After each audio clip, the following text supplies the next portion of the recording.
শেখ হাসিনা সরকারের আমলে আইন শৃঙ্খলা রক্ষাকারী বাহিনীর গুম নির্যাতনের প্রেক্ষিতে দেশ জুড়ে আলোচনায় আসে আয়নাঘর।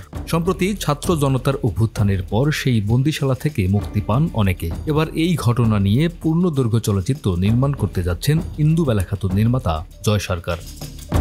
আয়নাঘর বাংলাদেশের প্রতিরক্ষা বাহিনীর কাউন্টার টেরোরিজম ইন্টেলিজেন্স ব্যুরো দ্বারা পরিচালিত একটি গোপন আটক কেন্দ্র, যেখানে আটক থাকা বন্দীদের ওপর চালানো হতো অমানবিক অত্যাচার, যা নিয়ে দেশ জুড়ে চলছে তুমুল আলোচনা।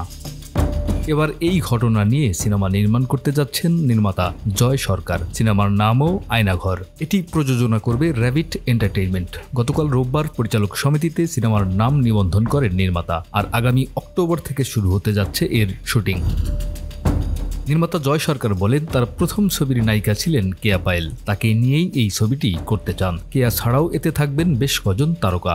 এখন চলছে গল্প লেখার কাজ। নির্মাতা আরও জানান, আয়নাঘরে বন্দী থাকা বেশ কয়েকজনের তালিকা ইতোমধ্যেই তৈরি করেছেন তিনি। তাদের সবার সঙ্গে দেখা করে লেখা হবে এর গল্প, আর শিগগিরই সিনেমার অভিনয় শিল্পীদের নাম চূড়ান্ত করে সবাইকে জানানো হবে।